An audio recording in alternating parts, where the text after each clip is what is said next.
Jadi kenapa tanggal 14 Februari itu hari penting dan bersejarah di Sulawesi Utara? Karena ternyata begini teman-teman. Di awal kemerdekaan, pernah terjadi peristiwa heroik di wilayah utara Sulawesi yang meliputi wilayah Gorontalo, Bolaang Mongondo, Manado, Minahasa, dan Sangir Talawu. Sebuah kudeta, perlawanan terhadap penjajah Belanda yang pertama terjadi di luar Pulau Jawa.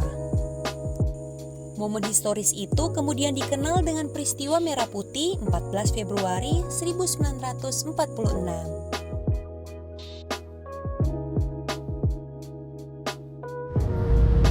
Sigi Wangko, salam budaya. Hai semuanya, ketemu lagi kita di Kimo Channel.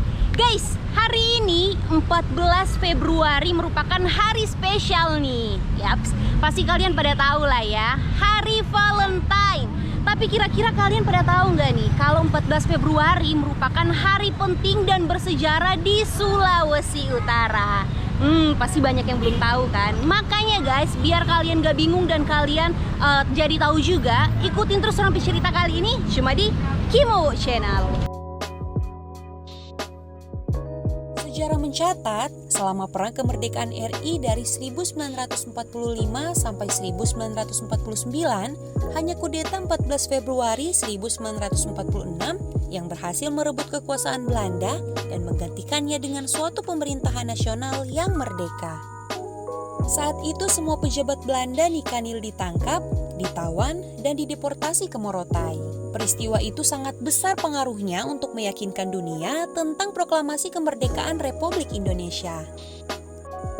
Bung Karno kemudian menegaskan 14 Februari sebagai Hari Sulawesi Utara.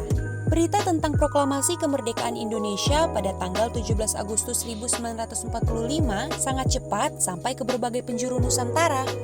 Besoknya, 18 Agustus, kabar itu disambut dengan antusias oleh para intelektual dan pemuda di Minahasa, daerah Sulawesi Utara kini. Proklamasi pun langsung dikumandangkan di daerah ini pada tanggal 19 Agustus 1945. Upacara menaikkan bendera merah putih diiringi lagu kebangsaan Indonesia Raya digelar di Lewet, Tondano. Namun ternyata euforia kemerdekaan ini tak berlangsung lama teman-teman. R.Z. Lairisa dalam bukunya Minahasa di Awal Perang Kemerdekaan Indonesia, Peristiwa Merah Putih dan Sebab Musababnya, menulis jika Jepang di Indonesia Timur menyerah kepada Sekutu 9 September 1945. Sekutu kemudian memasuki Indonesia untuk melucuti tentara Jepang, memulangkan mereka ke Jepang dan membebaskan para interniran. Kedatangan tentara Sekutu kemudian disertai Netherlands Indies Civil Administration, NICA atau Pemerintahan Sipil Hindia Belanda. NICA ini dibentuk di Australia pada 3 April 1944. Kehadiran NICA di Minahasa dan wilayah Sulawesi Utara kini memantik reaksi radikal, terutama dari para pemuda. Mereka menolak eksistensi Belanda di daerah ini. Puncaknya, 14 Februari 1946, meletus perlawanan pemuda-pemuda, pejuang-pejuang luar biasa yang dengan gagah berani melawan pemerintahan kolonial yang masih bercokol di utara Celebes pasca kemerdekaan Republik Indonesia diproklamirkan 17 Agustus 1945.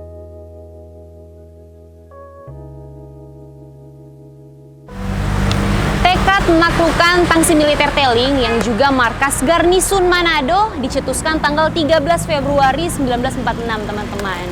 Dan gerakan ini dilakukan oleh sekelompok prajurit pemberani yang dipimpin oleh Wakil Komdan Regu 1 Kompi 7 Mambir untuk Karo. Dan teman-teman, tepat di mana saya berdiri sekarang di kawasan markas Batalion 712 sampai ke Rumah Sakit Walter Monginsidi, dulunya merupakan lokasi Tangsi Militer.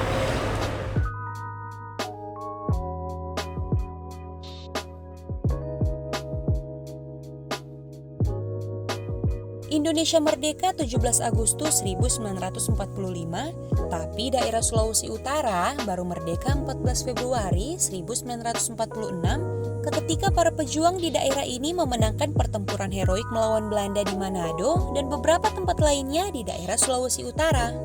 Ben Wowor dalam bukunya Sulawesi Utara Bergolak mengisahkan bahwa perjuangan ini diawali oleh provokasi Putra Tomohon, Lambertus Nicodemus Palar atau Babe Palar, dan Sam Ratulangi. Jauh sebelum itu, Sam Ratulangi bahkan sepertinya sudah membaca jika Jepang akan segera kalah dari tentara sekutu. Makanya ia telah meminta 3 orang pemuda, Wim Pangalila, Oleng Sondak, Buce Ompi, dan 2 orang tentara, Freddy Lumanau dan Mantik Pakasi, untuk balik ke Manado agar bisa bergerak untuk mengambil momen kemenangan itu. Orang-orang ini memang kemudian diketahui berperan aktif pada peristiwa 14 Februari di Manado. Proklamasi Kemerdekaan Republik Indonesia tanggal 17 Agustus 1945 dipublikasikan Belanda ke dunia luar sebagai gerakan segelintir orang di Pulau Jawa. LN Palar, duta besar pertama RI di PBB, ternyata menerima dampak negatif dari provokasi itu. Babe Palar merasa isu itu mempengaruhi usahanya untuk mendapatkan dukungan negara-negara anggota PBB. Ia kemudian yang meminta pejuang di Manado melakukan perlawanan terhadap Belanda. Semangat pejuang semakin berkobar ketika seorang pemudi pemberani bernama Wilhelmina Bertano Napoliton membawa surat Gubernur Sulawesi Sam Ratulangi. Surat itu meminta tentara Knil asal Minahasa yang pro-RI segera melakukan aksi militer di Tangsi Knil di Teling, Manado. Surat rahasia Gerungan Saul Samuel Yakob Ratulangi itu dibawa ke BW Lapian, seorang politisi, tokoh penting pergerakan ketika itu. Surat yang sama juga sampai ke tokoh militer CH Taulu.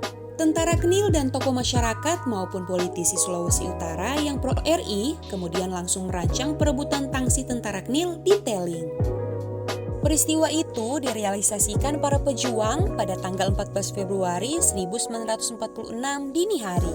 Seluruh pimpinan teras tentara di Tangsi militer, termasuk seluruh pimpinan garnisun kota Manado yang juga bermarkas di Tangsi itu, ditangkap dan disel. Peristiwa ini berlangsung mulai pukul 1 Wita hingga 5 Wita. Tepat pukul 3 Wita, para pejuang menurunkan bendera Belanda. Merah putih biru dirobek warna birunya. Bendera warna merah putih dinaikkan ke puncak tiang bendera di markas tentara yang disebut-sebut angker karena dihuni pasukan Knil, pasukan berani mati, andalan Belanda. Peristiwa itu berhasil memantik semangat perjuangan di seantero wilayah Sulawesi Utara kini. Bendera merah putih berkibar di mana-mana. Kisah itu bahkan beredar cepat ke seluruh dunia. Harian Merdeka di Jakarta, radio-radio Australia, San Francisco, dan BBC London menyiarkan tentang perjuangan besar yang digelorakan di Minahasa. Kejadian ini tersebar sangat cepat ke Australia, Inggris, dan Amerika Serikat. Peristiwa ini sangat bernilai strategis, sebab hanya beberapa jam kemudian, seluruh dunia mengetahui bahwa tidak benar provokasi Belanda. Tidak benar perjuangan kemerdekaan hanya dilakukan segelintir orang di Jawa. Peristiwa ini menjadi penegasan ke dunia luar bahwa proklamasi kemerdekaan 17 Agustus 1945 didukung oleh seluruh rakyat Indonesia. Ada sejumlah tokoh yang memainkan peran penting ketika peristiwa perebutan kekuasaan tersaji jelang dan hingga pasca 14 Februari 1946. Di antaranya, Bernard Willem Lapian dan Charles Kusoi Taulu. Dua sosok yang kini diabadikan di Monumen Merah Putih 14 Februari 1946 di Kawangkoan. Monumen ini dibangun tahun 1985. Ketua panitia pembangunan waktu itu Bupati Minahasa, J. Leleng Boto. Buku-buku sejarah mencatat, sejak muda BW Lapian telah terlibat aktif dalam upaya kemerdekaan Indonesia. Waktu bekerja di Batavia atau Jakarta saat ini, ia menjadi seorang penulis, jurnalis di Surat Kabar Pangkal Kemajuan, koran yang terkenal tegas sikap nasionalismenya. Lapian banyak menulis soal bagaimana membebaskan warga Indonesia dari cengkraman kolonialisme. Lapian pernah jadi anggota Dewan Minahasa tahun 1930 sampai 1934. Ketika itu, ia sangat gigih memperjuangkan berbagai pembangunan infrastruktur untuk kepentingan rakyat. Saat Jepang masuk Sulawesi Utara, Lapian sempat menjadi gunco atau kepala distrik. Ia juga pernah jadi wali kota Manado tahun 1945. Ketika Jepang kalah dari sekutu, Nica masuk Manado. Saat itu Lapian menolak mengembalikan kekuasaan pemerintah kepada Nica. Makanya pasca peristiwa Merah Putih, ia ditangkap dan dijebloskan ke penjara di Teling, Manado. Tahun 1947 dipindahkan ke penjara Cipinang, Jakarta. Tahun 1948 dipindahkan lagi ke penjara Sukamiskin, Bandung. Ia nanti dibebaskan pada 20 Desember 1949. Karena peran-peran pentingnya dalam gebrak perjuangan kemerdekaan hingga di masa kemerdekaan, Lapian dipercaya untuk menjabat Gubernur Sulawesi Utara. Perjuangan nyata Lapian ada dalam ingatan masyarakat Sulawesi Utara dan diakui negara. Karena itu, Kamis 5 November 2015, di Istana Negara Presiden Joko Widodo berdasarkan keputusan Presiden nomor 116 TK tahun 2015-4 November 2015 mengangkat BW Lapian sebagai pahlawan nasional. Sosok CH Taulu juga tak kalah luar biasa. Semangat melawan kolonial tak pernah berhenti berkobar walau ia sedang memangkul senjata sebagai tentara KNIL. Di KNIL, Taulu selalu menunjukkan antipati terhadap penjajah. Ia selalu terusik dengan perilaku ketidakadilan yang dialami masyarakat sebangsanya. Ia juga menjadi otak dari gerakan-gerakan melawan ketidakadilan di tubuh KNIL. Itu jelas tergambar jelang peristiwa Merah Putih. CH Taulu dikenal sebagai sosok penting dalam usaha perebutan kekuasaan dari tangan penjajah pada 14 Februari 1946. Dialah yang memimpin pemberontakan bersenjata ketika itu. Rencana pemberontakan itu ternyata sempat bocor. Akibatnya, sejumlah tokoh yang dianggap mau memberontak ditangkap dan dijebloskan dalam penjara Teling. Tapi, api semangat sudah berkobar. Rencana perebutan kekuasaan pun dipercepat hingga peristiwa dini hari 14 Februari itu terjadi.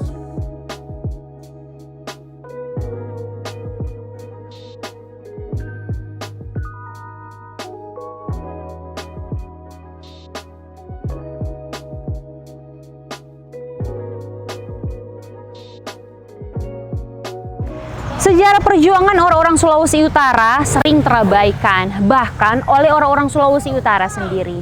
Fakta hari ini, generasi muda lebih senang memeriahkan Valentine pada saat tanggal 14 Februari ketimbang mengingat atau merefleksikan kisah heroisme para pemuda pada 14 Februari 1946. Padahal bisa loh kita berwisata sejarah seperti misalnya datang ke Tugu ini atau menggelar kegiatan seperti diskusi yang berkaitan dengan peristiwa Merah Putih. Gimana menurut kalian? Peristiwa Merah Putih bukan kisah tiba saat tiba akal, bukan pula kecelakaan tanpa strategi. Momen itu diciptakan. Diawali dari sebuah perencanaan matang tokoh-tokoh pejuang kemerdekaan Indonesia dari Sulawesi Utara. Dari yang berjuang menuntut pengakuan dunia internasional di meja Perserikatan Bangsa-Bangsa, hingga para ksatria yang mengangkat senjata di tanah kelahirannya. Tanpa jasa mereka, kita tidak bisa menikmati kebebasan dan kemerdekaan seperti sekarang ini.